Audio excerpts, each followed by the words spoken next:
মাননীয় সদস্য, আপনার সময় 6 মিনিট।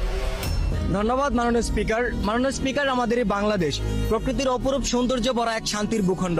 বিশ্বের দীর্ঘতম সমুদ্র সৈকত, পৃথিবীর বৃহত্তম ম্যানগ্রোভ বন এবং হাজার বছরের সংস্কৃতি সহ এদেশের মাটিতে জন্ম নিয়েছেন বহু জ্ঞানী গুণী মানুষ, যা আমাদের দেশের গর্ব।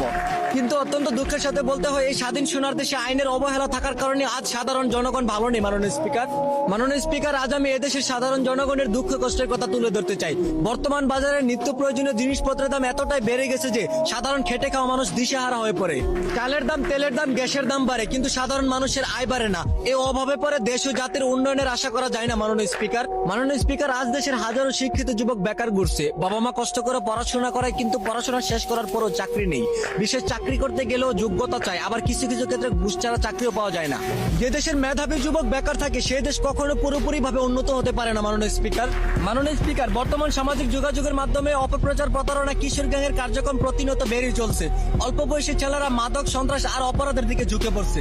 পরিবার, সমাজ, প্রশাসন সবাইকে একসাথে মিলে কাজ করতে হবে, নইলে ভবিষ্যৎ প্রজন্ম ধ্বংস হয়ে যাবে। মাননীয় স্পিকার, স্কুল কলেজ এমনকি মাদ্রাসা যাওয়ার কোথাও মেয়েদের রক্ষা নেই। দর্শন, অবিচার, অলিখন প্রতিনিয়ত ঘটে যাওয়ার পরে এর কোনো প্রতিবাদ নেই। তবে আইন যদি সঠিক ও ন্যায় পথে চলতো, তাহলে দেশে এমন ঘটনা ঘটতো না। মাননীয় স্পিকার, আমরা সাধারণ মানুষ বড় বড় কথা বলতে চাই না। আমরা শুধু নিরাপদে থাকতে চাই, শান্তিতে চলতে চাই, ন্যায্য অধিকার নিয়ে মাথা উঁচু করে বাঁচতে চাই। পরিশেষে সরকারের কাছে একটাই আবেদন: দুর্নীতি বন্ধ করুন, দ্রব্যমূল্য নিয়ন্ত্রণ করুন, বেকারদের কর্মসংস্থান তৈরি করুন, সাধারণ মানুষের নিরাপত্তা নিশ্চিত করুন। ধন্যবাদ মাননীয় স্পিকার।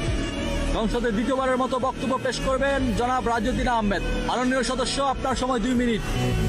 ধন্যবাদ মাননীয় স্পিকার, আজ আমাদের দেশের সাধারণ মানুষের মনের কিছু কথা সংসদে তুলে ধরতে চাই। মাননীয় স্পিকার, এদেশ উন্নয়নের দিকে এগিয়ে যাচ্ছে, কিন্তু এখনো সাধারণ মানুষেরা নানা সমস্যা জীবনযাপন করতেছে। মাননীয় স্পিকার, সকল সমস্যার সমাধান হলো আইন। সুতরাং আইন যদি সঠিক ও ন্যায়ভাবে চলে, তবে দেশে শান্তি ফিরে আসবে। ধন্যবাদ মাননীয় স্পিকার। মাননীয় সদস্য, আপনার সময় 6 মিনিট। ধন্যবাদ মাননীয় স্পিকার, আমাদের এই বাংলাদেশ প্রকৃতির অপরূপ সৌন্দর্য ভরা এক শান্তির ভূখণ্ড। বিশ্বের দীর্ঘতম সমুদ্র সৈকত, পৃথিবীর বৃহত্তম ম্যানগ্রোভ বন এবং হাজার বছরের সংস্কৃতি সহ এদেশের মাটিতে জন্ম নিয়েছেন বহু জ্ঞানী গুণী মানুষ, যা আমাদের দেশের গর্ব। কিন্তু অত্যন্ত দুঃখের সাথে বলতে হয়, এই স্বাধীন সোনার দেশে আইনের অবহেলা থাকার কারণে আজ সাধারণ জনগণ ভালো নেই। মাননীয় স্পিকার, আজ আমি এদেশের সাধারণ জনগণের দুঃখ কষ্টের কথা তুলে ধরতে চাই। বর্তমান বাজারে নিত্য প্রয়োজনীয় জিনিসপত্রের দাম এতটাই বেড়ে গেছে যে সাধারণ খেটে খাওয়া মানুষ দিশেহারা হয়ে পড়ে। চালের দাম, তেলের দাম, গ্যাসের দাম বাড়ে, কিন্তু সাধারণ মানুষের আয় বাড়ে না। এই অভাবে পরে দেশ ও জাতির উন্নয়নের আশা করা যায় না। মাননীয় স্পিকার, আজ দেশের হাজারো শিক্ষিত যুবক বেকার ঘুরছে। বাবা মা কষ্ট করে পড়াশোনা করায়, কিন্তু পড়াশোনা শেষ করার পরও চাকরি নেই। বিশেষ চাকরি করতে গেলেও যোগ্যতা চাই, আবার কিছু কিছু ক্ষেত্রে ঘুষ ছাড়া চাকরিও পাওয়া যায় না। যে দেশের মেধাবী যুবক বেকার থাকে, সে দেশ কখনো পুরোপুরি ভাবে উন্নত হতে পারে না। মাননীয় স্পিকার।